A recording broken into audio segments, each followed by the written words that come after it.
দর্শক দেখুন এই মিজানুর রহমান আজহারি কিভাবে বানিয়ে বানিয়ে হাদিস বলতেছে। তো যাই হোক দর্শক, অবশ্যই ভিডিওটি শেষ পর্যন্ত দেখবেন। শেষ পর্যন্ত না দেখে আপনারা কমেন্ট বক্সে বাজে মন্তব্য করবেন না। অবশ্যই ভিডিওটি শেষ পর্যন্ত দেখবেন। শেষ পর্যন্ত দেখে আপনাদের মতামত অবশ্যই কমেন্ট বক্সে জানিয়ে যাবেন। এবার আসুন দেখে আসি মিজানুর রহমান আজহারি কিভাবে বানিয়ে বানিয়ে হাদিস বলতেছে। বিশ্বনবী জোহরের নামাজের পরে মা ফাতেমার ঘরে যেতেন। একদিন জোহরের নামাজের পরে ফাতেমার ঘরে গেলেন, বললেন, ও ফাতেমা, আলী কোথায়? আইনা আলী? ফাতেমা বললেন, আব্বা, আপনার জামাই আমার সাথে ঝগড়া করে বের হয়ে গিয়েছে। বিশ্বনবীর চেহারাটা আগুনের গোলার মতো লাল হয়ে গেল। কি বললা ফাতেমা? খবরদার, ভবিষ্যতে কোনোদিন এমন যেন না হয়। তুমি আমার কলিজার টুকরা, নয়নের পুটলি, তো কি হয়েছে?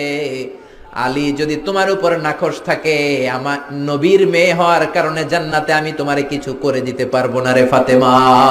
আল্লাহু আকবার। খবরদার, আলীরে কষ্ট দিও না। কোথায় গিয়েছে আলী? ফাতেমা বললেন, মসজিদে নববীর দিকে গিয়েছে। বিশ্বনবী আলীরে খুঁজতে লাগলেন, যে দেখলেন ফাতেমার স্বামী সাইয়েদনা আলী মসজিদে নববীর বালির মধ্যে শুয়ে আছে।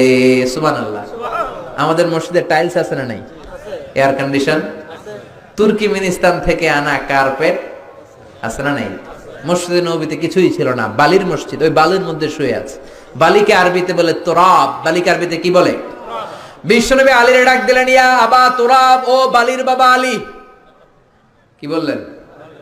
ও বালির বাবা আলী, কি হয়েছে? কথা কয় না, কারণ গোসা আছে না নাই?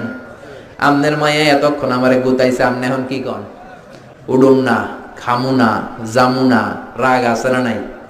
বিশ্বনবী বললেন, ইয়া আবা তোরাব, ও বালির বাবা আলী। আলী চলে যায়, ওই দিকে তাকায়, এই দিকে তাকায়, আলী মুখ ফেরায় না। বিশ্বনবী ঘাপটি মেরে সাইয়েদনা আলীর হাত ধরে টান দিলেন। আল্লাহু আকবার। তো যাই হোক দর্শক, দেখতে পারলেন মিজানুর রহমান আজহারি কি বলতেছে। সে বলতেছে হযরত আলী রাদিয়াল্লাহু তাআলা আনহু মা ফাতেমার সাথে রাগ করে মসজিদে নববীর মধ্যে এসে শুয়ে গেছেন। তখন রাসূল সাল্লাল্লাহু আলাইহি ওয়াসাল্লাম হযরত আলী রাদিয়াল্লাহু তাআলা আনহুকে ডাক দিলেন, হে বালির বাবা আলী।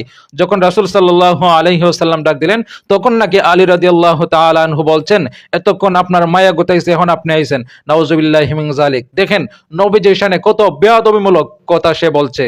শুধু তাই না, এই মিজানুর রহমান আজহারি আরো বলছে, যদি নবী এদিকে যাইতেন তখন আলী সেদিকে গেছে। নাউযুবিল্লাহি মিন যালিক।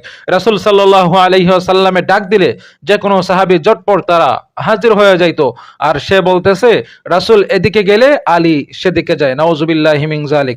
এটা হচ্ছে একটা বুয়া হাদিস, বানোয়াট হাদিস, মিথ্যা হাদিস সে বানিয়ে বানিয়ে বলতেছে। কেউ যদি প্রমাণ দিতে পারেন হযরতে আলী রাদিয়াল্লাহু তাআলা আনহু রাসূল সাল্লাল্লাহু আলাইহি ওয়াসাল্লামের সাথে এইভাবে কথা বলতেন, হাদিসটি এইভাবে বর্ণিত আছে, তাহলে আমি লাইভে এসে মাফ চাইবো। আর যদি এটা বানোয়াট হাদিস হয়ে থাকে, তাহলে আপনাদের শেখ মিজানুর রহমান আজহারিকে বলবেন তাওবা করে নিতে। রাসূল সাল্লাল্লাহু আলাইহি ওয়াসাল্লামের শানে বেয়াদবি স্বয়ং আল্লাহ রাব্বুল আলামিনও সহ্য করেন না। যারা রাসূল সাল্লাল্লাহু আলাইহি ওয়াসাল্লামের সাথে কিঞ্চিত পরিমাণ বেয়াদবিমূলক কথা বলে, তাদের দুনিয়াও ধ্বংস হয়ে যায়, আখিরাতও ধ্বংস হয়ে যায়। এজন্যই আপনাদের মিজানুর রহমান আজহারি সাহেবকে বলবেন তাওবা করে নিতে, কারণ রাসূল সাল্লাল্লাহু আলাইহি ওয়াসাল্লামের শানে সে বেয়াদবিমূলক বানোয়াট হাদিস বলেছে, যেটা হাদিসের মধ্যে নাই সেটা বলতেছে, সেটা নাকি হাদিস। নাউযুবিল্লাহি মিন যালিক। তো যাই হোক দর্শক, আপনাদের মতামত অবশ্যই কমেন্ট বক্সে জানিয়ে যাবেন, পারলে দলিলটা দিয়ে যাবেন। যদি আপনারা এরকম দলিল দিতে পারেন, ইনশাআল্লাহ আমি লাইভে এসে মাফ চাইবো। তো যাই হোক, ভালো থাকবেন। আসসালামু আলাইকুম ওয়া রাহমাতুল্লাহি ওয়া বারাকাতুহু।